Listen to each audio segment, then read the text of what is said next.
গতকাল দ্বিতীয় দফার ভোট মোটামুটি নির্বিঘ্নে মিটলেও কিছু জায়গা থেকে উত্তেজনার খবর আসে, যেমন ক্যানিং পূর্ব বিধানসভা এলাকা, যেখানে পরস্পরকে মারধরের অভিযোগে গতকাল সংঘর্ষে জড়িয়ে পড়ে তৃণমূল এবং বিজেপি। ঠিক কি হয়েছিল জানবো। রঞ্জিত হালদার এই মুহূর্তে টেলিফোনে আমাদের সঙ্গে রয়েছেন। রঞ্জিত, ভোট পর্ব চলাকালীন কি কারণে দুপক্ষ সংঘর্ষে জড়ায়, আর আজকে কি অবস্থা এলাকার? দেখো, ক্যানিং পূর্ব বিধানসভার মঠের দিঘি 257 নম্বর বুথ, বিজেপির যেটা অভিযোগ যে তাদের কর্মী সমর্থকদের এবং বিজেপি সমর্থক যারা রয়েছে তাদেরকে ভোট দিতে বাধা দিচ্ছিল তৃণমূলের লোকজন। তাদেরকে বাড়ি থেকে না বের হওয়ার জন্য হুমকিও দেওয়া হচ্ছিল। সেই অবস্থায় বিজেপি নেতৃত্ব যারা রয়েছে তারা এই বুথে যখন ভোট দিতে বিজেপি কর্মী সমর্থকদের নিয়ে আসে, সেই সময় কিন্তু হামলা চালানো হয় তৃণমূলের পক্ষ থেকে, এমনটাই অভিযোগ।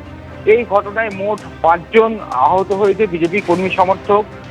তারপরে তাদেরকে ক্যানিং মহকুমা হাসপাতালে নিয়ে গেলে তাদের ট্রিটমেন্ট করতেও দেওয়া হয়নি, এমনটাও তারা কিন্তু অভিযোগ করছে। তারপরেই বিজেপি কর্মী সমর্থকরা একজোট হয়ে আহত যারা রয়েছে তাদেরকে নিয়ে রাতেই বারুইপুর পুলিশ জেলা এসপি অফিস যেটা রয়েছে বারুইপুরে, সেই এসপি অফিসের সামনে তারা বিক্ষোভ দেখান যে অবিলম্বে যে সমস্ত তৃণমূলের দুষ্কৃতীরা এই ঘটনা ঘটিয়েছে তাদের গ্রেপ্তার করতে হবে এবং সঠিক ট্রিটমেন্ট করতে হবে।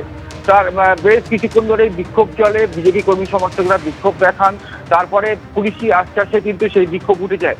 পাশাপাশি তৃণমূলের বিরুদ্ধে ওঠা অভিযোগ তারা কিন্তু অস্বীকার করে তারা যেটা বলছে নির্বিঘ্নে ভোট চলছিল।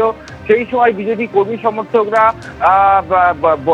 নির্বিঘ্নে ভোট চলাকালীনই বাধা দেয়, সেই সময় কিন্তু তাদের তৃণমূলের উপরেও কিন্তু হামলা হয়। এই ঘটনায় 3 জন আহত হয়েছে, এমনটাই কিন্তু তৃণমূলের পক্ষ থেকে জানানো হচ্ছে। ঘটনা ঘিরে কিন্তু ব্যাপক উত্তেজনা হয়েছিল গতকাল রাতে।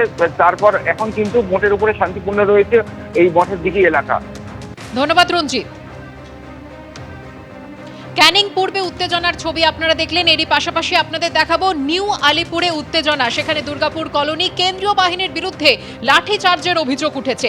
তৃণমূল অভিযোগ করছে যে ভোট শেষের পর এলাকা দিয়ে ফিরছিল কেন্দ্রীয় বাহিনী, কোনো প্ররোচনা ছাড়াই স্থানীয় বাসিন্দাদের উপর চড়াও হন কেন্দ্রীয় বাহিনীর জওয়ানরা। ভোট শেষে নিউ আলিপুরে উত্তেজনা।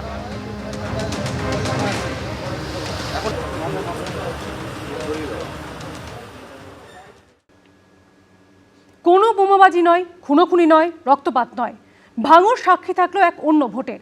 বিক্ষিপ্ত কিছু ঘটনা ছাড়া শান্তিতেই মিটল সেখানকার ভোট। উৎসবের মেজাজে ভোট দিলেন ভাঙরের বাসিন্দারা। তবে এসবের মাঝে প্রাণগঞ্জে সংঘর্ষে জড়িয়ে পড়েন তৃণমূল এবং আইএসএফ কর্মী সমর্থকেরা। ভয়, সন্ত্রাস, বোমা, গুলি ও খুনোখুনি, এতদিন ভোট মানেই এই ছবিগুলো চেনা ছিল দক্ষিণ 24 পরগনার ভাঙড়ে। কলকাতা পুলিশের অধীনে আসার পরও ছবিটা বদলায়নি সেভাবে। এমনকি সম্প্রতি বিস্ফোরণ, বোমা উদ্ধারের ঘটনাও ঘটেছে এই ভাঙড়েই। তদন্ত করছে এনআইএ। তবে বুধবার দেখা গেল এক অন্য ভাঙড়কে। প্রতিবার যে কোনো নির্বাচনকে কেন্দ্র করেই উত্তপ্ত হয়ে ওঠে ভাঙড়। পরে বোমা, চলে গুলি, খুনের ঘটনা পর্যন্ত ঘটেছে এই ভাঙড়েই নির্বাচনকে কেন্দ্র করে।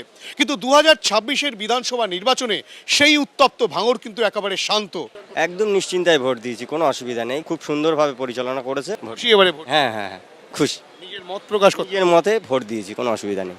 নির্বাচন কমিশন খুব ভালো কাজ করছে এবং নিরাপত্তার ব্যবস্থা খুব ভালো ছিল, যার ফলে সাধারণ ভোটকর্মী থেকে শুরু করে সাধারণ জনমানুষের মধ্যে এবার একটা সাহস ছিল।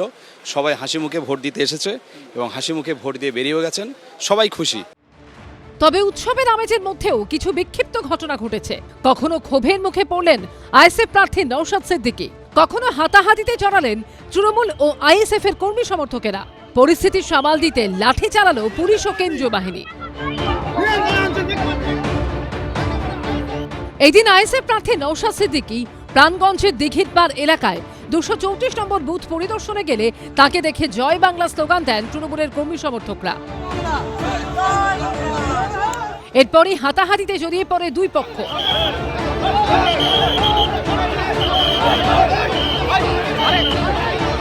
তাদেরকে ছত্রভঙ্গ করতে ব্যাপক লাঠিচার্জ শুরু করে পুলিশ ও কেন্দ্রীয় বাহিনী।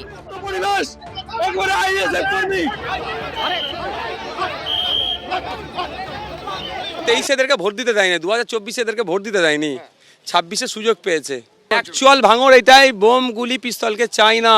শওকত মোল্লার বিরুদ্ধে কি আপনার কোনো অভিযোগ? দেখুন, আর নতুন করে বলতে লাগবে না, উনি আসার পরই তো ভাঙড়ে হিংসা শুরু হয়েছে, ওনার দলের লোকরাই তো করছে। এদিন জাগুলগাছিতে তৃণমূল কর্মীদের বিক্ষোভের মুখে পড়েন নওশাদ সিদ্দিকী।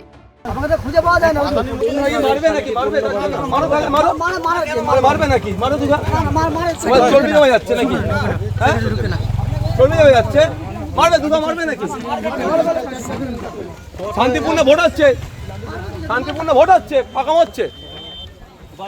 জাগুলগাছি অঞ্চলে আমি প্রায় 30 লাখ টাকার কাজ করেছি, প্রায় 30 লাখ টাকার কাজ করেছি। জয় বাংলা স্লোগান যখন দেয় তখন বিজেপির নেতারাও তাদের একটু কষ্ট হয়। স্বাভাবিক কারণে বিজেপির সবচেয়ে বড় দালাল এই বাংলাতে যদি কেউ থাকে তার নাম হচ্ছে নওশাদ সিদ্দিকী, তার ভাই আব্বাস সিদ্দিকী। পিছনে দরজা দিয়ে যারা বিজেপিকে এখানে ঢোকাতে চায়। ইতিমধ্যে ভাঙড়ের দুটি ঘটনার তদন্তভার এনআইএর হাতে তুলে দেওয়া হয়েছে। ভোটের দিনও সেখানকার ঘটকপুকুরে রাস্তায় নামতে দেখা গেছে এনআইএর টিমকে। হিন্দল দে ও রঞ্জিত হালদারের রিপোর্ট, এবিপি আনন্দ। এবিপি আনন্দ, এগিয়ে থাকে, এগিয়ে রাখে।